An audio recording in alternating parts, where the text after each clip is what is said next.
वालेकुम। उम्मीद करता हूँ कि आप सब खैरियत होंगे। आजकल का सबसे ज़्यादा पूछा जाने वाला सवाल ये है कि एएफएनएस की जो वैकेंसीज़ हैं वो कब अनाउंस हो जा रही हैं, जो कि सेशन 2026 की होंगी ना, तो ये कब अनाउंस होंगी। और सेकंड ये है कि इसमें इसकी जो प्रिपरेशन है वो कैसे करनी होती है, जो टेस्ट है उसका पैटर्न क्या होता है, सिलेबस क्या होता है, ईटीसी।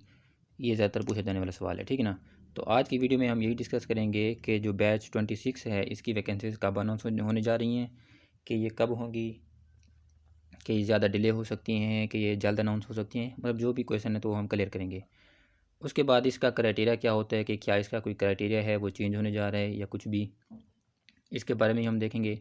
और इसका जो सिलेबस है और इसका जो होल प्रोसीजर है ना, आपका अप्लाई करने से लेकर और आपकी सिलेक्शन तक, वो भी हम इसमें देख लेंगे, ठीक है ना। तो आपने ये जो वीडियो है ये लास्ट तक देखना है ताकि आपका माइंड में कोई भी क्वेश्चन हो तो वो क्लियर हो सके। सबसे पहले हम देख लेते हैं इसका जो एलिजिबिलिटी क्राइटेरिया है ना, वो देखेंगे कि join Pakistan army as AFNS, ठीक है ना। एएफएनएस क्या है? Armed forces nursing services. और ये पाकिस्तान आर्मी में एज अ कमीशन ऑफिसर की वैकेंसीज होती हैं, ठीक है ना। इसमें फ़ीमेल हैं वो as a commission officer apply कर सकती हैं और ज्वाइन कर सकती हैं। अब सबसे पहले आपने क्या देखना है, इसका क्राइटेरिया। इसका क्राइटेरिया क्या है? इसमें सिर्फ़ और सिर्फ फ़ीमेल अप्लाई कर सकती हैं, ठीक है ना। जस्ट फीमेल अप्लाई कर सकती हैं इसमें, सिर्फ़ और सिर्फ फीमेल अप्लाई कर सकती हैं। सेकंड नंबर पे आ जाता है आपका एज का क्राइटेरिया।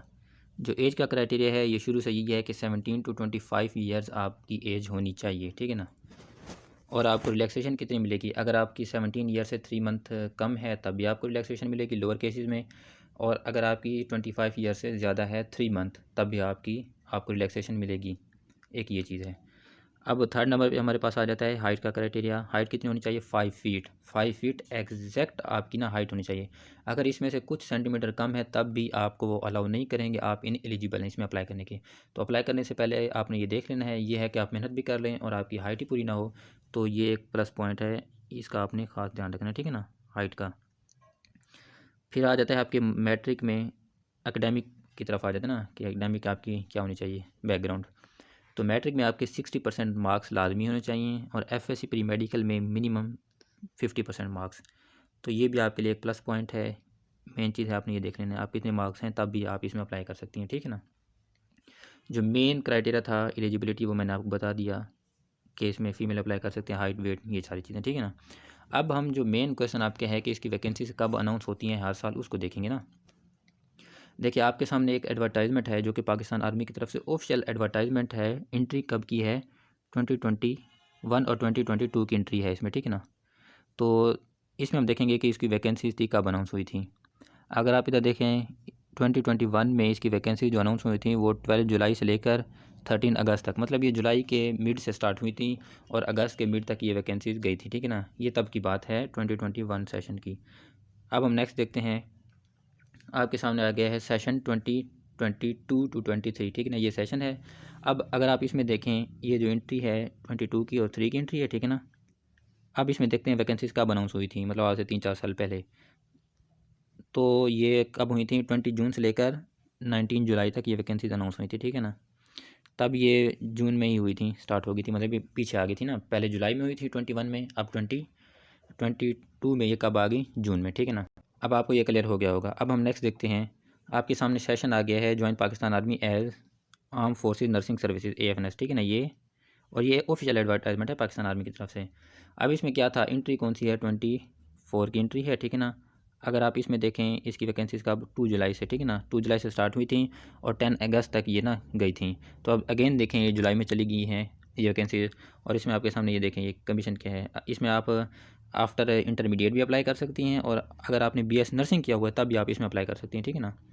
तो बीएस नर्सिंग जो कर लेती हैं उनको कहते हैं ट्रेन नर्स, ठीक है ना, ट्रेन नर्सेज कहते हैं। और उनके लिए जो एज है वो 18 to 28 ईयर्स होती है रिक्वायर्ड। और ये जो 17 to 25 ईयर्स रिक्वायर्ड होती है जो उनके लिए होती है जिन्होंने अभी एफएससी प्री मेडिकल की हुई है, ठीक है ना। तो ये एज का जो डिफरेंस है ये आपने देख लेना है। अब हम चलते हैं नेक्स्ट, ये है आपके सामने लास्ट बैच जो कि 2025 था, उसकी एंट्री हुई थी, कब हुई थी? लास्ट टाइम जो हुई थी उसमें देखते हैं। अब इस 25 की जो एंट्री है इसमें देखें 30 जून से स्टार्ट हुई थी और 15 अगस्त तक ये गई थी, ठीक है ना। और जो इसमें आपके एग्ज़ाम हुए थे वो सितंबर में स्टार्ट हुए थे, ठीक है ना। सितंबर में आपके एग्ज़ाम स्टार्ट हो गए थे, ये आपने माइंड में रखना है। और जो इसकी वैकेंसीज़ थी वो 15 अगस्त तक गई थी। अब हमने क्या देखना है, लास्ट 3 to 4 ईयर्स की बेस पे हम देखेंगे कि इसकी जो वैकेंसीज़ हैं वो कब अनाउंस होगी।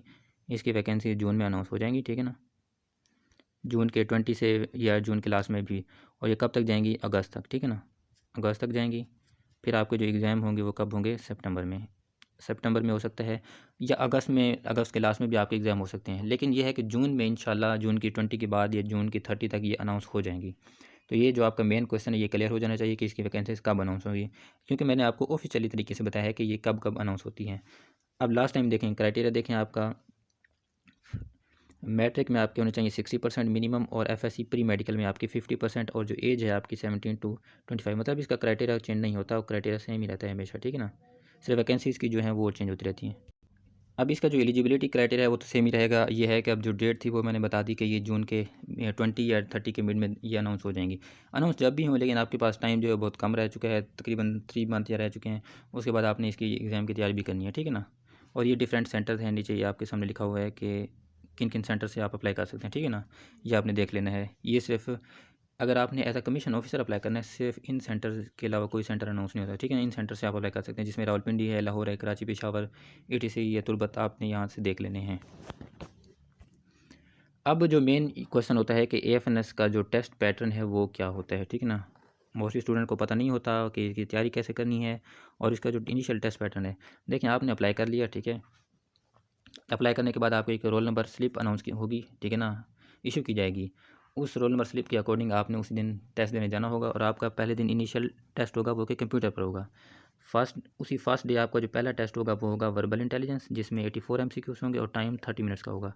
उसी दिन सेकंड टेस्ट होगा वो आपका होगा नॉन वर्बल इंटेलिजेंस, और उसमें कितने होंगे, 64 MCQs होंगे और 30 मिनट्स का टाइम होगा। उसी दिन थर्ड जो टेस्ट होगा आपका वो होगा एकेडमिक का टेस्ट, और इसमें आपके पास होंगे 50 MCQs होंगे और टाइम आपको 30 मिनट्स का अलाउड होगा। और उसी दिन फोर्थ टेस्ट होगा आपका पर्सनैलिटी का टेस्ट, जिसमें आपके पास 150 MCQs होंगे और जो टाइम अलाउड होगा वो आपके पास 30 मिनट्स का होगा। तो ये आपका टेस्ट पैटर्न है, इसके अलावा कोई भी इसका पैटर्न नहीं है, ठीक है ना। और आपका इनिशियल कंप्यूटराइज टेस्ट होगा, कंप्यूटर पे आपका टेस्ट होगा, और उसके ऊपर टाइमर भी लगा होगा, ठीक है ना। टाइम जो मैंने आपको बताया ना, इतना टाइमर उसके ऊपर लगा सेट होगा पहले से ही। आप जैसे ही अपना रोल नंबर इंटर करेंगी तो उसके बाद आपका टेस्ट स्टार्ट हो जाएगा, ठीक है ना। वो पहले आपको जो इन्विजिलेटर होगा ना वो आपको बताएगा भी सही कि आपने इसको कैसे यूज़ करना है। तो इसकी टेंशन लेनी कि आपको अगर कंप्यूटर चलानी है तो उसकी बेसिक नॉलेज होनी चाहिए कि माउस को कैसे यूज़ करना है, इस तरह, ठीक है ना। तो ये आपका एग्जैक्ट पैटर्न है। और मोस्टली जो स्टूडेंट हैं इसमें एकेडमिक पोर्शन में फेल हो जाते हैं, तो इसकी आपने अच्छे से प्रिपरेशन करनी है। कहाँ से करनी है वो ये भी मैं आपको बता देता हूँ। आपकी जो FSC बायोलॉजी, केमिस्ट्री, फिजिक्स और इंग्लिश, ये 4 सब्जेक्ट हैं, तो वहाँ से इसकी प्रिपरेशन करनी है। और अगर आप इसका ग्रुप ज्वाइन करना चाहती हैं ना, तो ये जो चैनल है, इस चैनल की डिस्क्रिप्शन में AFNS का ग्रुप का लिंक है, आप वहाँ से भी ज्वाइन कर सकती हैं, या मैं इसकी वीडियो के भी डिस्क्रिप्शन में इसका लिंक दे दूँगा, ठीक है ना। अब हम देखते हैं इसका जो ओवरऑल प्रोसीजर है ना, कि अप्लाई करने से लेकर इसकी क्लासेस तक सिलेक्शन के बाद आप इसको कैसे कर सकते हैं। सबसे पहले वैकेंसीज अनाउंस होगी, ठीक है, मैंने आपको बताया था जून के महीने में वैकेंसीज अनाउंस होगी। तब आपने जाके इसकी रजिस्ट्रेशन करवा लेनी है इस वेबसाइट पे, ठीक है ना, ये ऑफिशियल वेबसाइट है, वहाँ रजिस्ट्रेशन होगी। उसके बाद आपका इनिशियल टेस्ट होगा, जिसका पैटर्न आपके सामने है, ये मैंने पहले भी डिस्कस किया है, अभी बता देता हूँ। ये 4 आपके टेस्ट होंगे सेम डे। उसके बाद आपका आएगा इनिशियल मेडिकल एग्जामिन होगा, उसमें जो आपकी बेसिक हेल्थ चेक की जाएगी, ठीक है ना। देन आपने जब आपके इनिशियल मेडिकल क्लियर हो जाएगा, उसके बाद आपने इंटरव्यू का फॉर्म सबमिट करवाना होगा। आपको एक चेक लिस्ट दी जाएगी आपके रिस्पेक्टिव सेंटर में, आपने उस चेक लिस्ट के अकॉर्डिंग डिफरेंट डॉक्यूमेंट्स होंगे वो कंप्लीट करने होंगे, और एक आपको एक फॉर्म दिया जाएगा इंटरव्यू फॉर्म, वो फिल करके आपने उसी सेंटर में सबमिट करवाने देना होगा। अब वो सेंटर वाले क्या करेंगे, आपका वो जो फॉर्म है वो GH को सबमिट करवा देंगे। जब वो सबमिट हो जाएगा उसके बाद आपको कुछ महीने बाद डिफरेंट जो आपके वो है ना सेंटर्स होंगे, वहाँ से आपको इंटरव्यू की कॉल रिसीव होगी कि इस डे को आपका इंटरव्यू है, 1 दिन का, आपने आके इसी सेंटर में देना है, आपने जाना है, इंटरव्यू देना है। इंटरव्यू में आपने रिकमेंड होना है, ठीक है ना। आपका जब इंटरव्यू क्लियर हो जाएगा उसके बाद आपको एक फाइनल मेडिकल का एक फॉर्म दिया जाएगा आपके नियरेस्ट CMH में। जो CMH आपके करीब पड़ता होगा उसी CMH का नाम लिख के वो आपको फॉर्म दे देंगे, और आपने जाके उस CMH में क्या करना है, अपना फाइनल मेडिकल कंप्लीट करना है। और जो फाइनल मेडिकल है वो आपका 15 डेज़ तकरीबन ले जाता है, ठीक है ना। 15 डेज़ पे वो मुश्तमिल होता है, तकरीबन आपके 2 वीक्स लग जाते हैं फाइनल मेडिकल में। उसके बाद आपका एक फाइनल मेरिट तैयार किया जाता है, ठीक है ना। फिर आपको ज्वाइनिंग इंस्ट्रक्शन रिसीव होती हैं, देन आपकी डिफरेंट CMH के अंदर क्लासेस स्टार्ट हो जाती हैं। अब जो 2025 का बैच था, अब उनकी ज्वाइनिंग हो गई है, ठीक है ना। इनकी ज्वाइनिंग हो गई है, 13 मार्च से इनकी ज्वाइनिंग थी, तो उनकी क्लासेस भी स्टार्ट हो गई हैं, ठीक है ना। तो ये आपका ओवरऑल था कि आपने वैकेंसीज़ अनाउंस होने से लेकर लास्ट क्लासेस जो आपकी होंगी वो कैसी होंगी, डिटेल से मैंने आपको बता दिया, ठीक है ना। अगर आपका कोई भी क्वेश्चन है ना AFNS के बारे में, तो आप इस वीडियो में भी कमेंट कर सकती हैं, ठीक है ना। और AFNS का जो ग्रुप है वो भी ज्वाइन कर सकते हैं, जिसमें आपको डिटेल से बताया जाएगा कि इसके जो टेस्ट हैं वो कब कंडक्ट होंगे और जो किस किस सेंटर में किस तरह के MCQ आ रहे हैं वो भी तकरीबन आपको शेयर किया जाएगा। देन इसकी वैकेंसीज अनाउंस होगी, इसमें कैसे अप्लाई करना होगा, A to Z सारी इन्फॉर्मेशन आपके साथ शेयर की जाएंगी, ठीक है ना। तो मैं आपको इस ग्रुप का जो लिंक है वो मैं इस वीडियो की डिस्क्रिप्शन में डाल दूँगा। आपने लाज़मी उसको क्या करना है, ज्वाइन करना है। और इसकी ऑनलाइन क्लासेस भी स्टार्ट हैं, उनकी इन्फॉर्मेशन भी मैं आपको प्रोवाइड कर दूँगा, ठीक है ना। और कोई भी क्वेश्चन है तो वो आप पूछ सकते हैं, ठीक है। तो ये था हमारा मेन चीज़ें जिसको हमने डिस्कस किया है आज की वीडियो में। होप्स हो कि आपको क्लियर हो गया होगा, क्योंकि मैंने ऑफिशियली एडवर्टाइजमेंट इसमें ऐड की है कि इसकी वैकेंसीज़ हैं कब अनाउंस होंगी और इस बार भी कब अनाउंस होने जा रही हैं। तो आपको कोई कन्फ्यूजन इस बार भी नहीं होनी चाहिए कि वैकेंसीज़ कब अनाउंस होंगी, ठीक है ना। जो मेन कंसर्न था मैंने आपको बता दिया और इसका जो पैटर्न था वो भी बता दिया। और बाकी यह है कि इसमें जो एकेडमिक क्वेश्चन है इसमें मोस्टली स्टूडेंट फेल कर जाते हैं अपनी गलती की वजह से। तो उसकी आपने अच्छी सी प्रिपरेशन करनी है। कोई भी क्वेश्चन हो, सेल्फ प्रिपरेशन करना चाहें, ऑनलाइन क्लासेज ज्वाइन करना चाहें, तो आप मुझसे पूछ सकती हैं, ठीक है ना। और आपने इस चैनल को लाजमी सब्सक्राइब कर देना, ठीक है ना। उससे फ़ायदा आपको क्या होगा कि AFNS के बारे में आपको सारी डिटेल शेयर की जाएंगी। इसके जो पास पेपर हैं ये पास पेपर भी शेयर किए जाएंगे। A to Z सारी इन्फॉर्मेशन आपको प्रोवाइड की जाएगी ऑफिशियली तरीके से, ठीक है ना। तो आपका कोई भी क्वेश्चन है तो आप इस वीडियो में पूछ सकते हैं, कमेंट कर सकते हैं। इंशाल्लाह आपको टाइम टू टाइम आंसर किया जाएगा। मिलते हैं अगली वीडियो में। अल्लाह हाफिज़।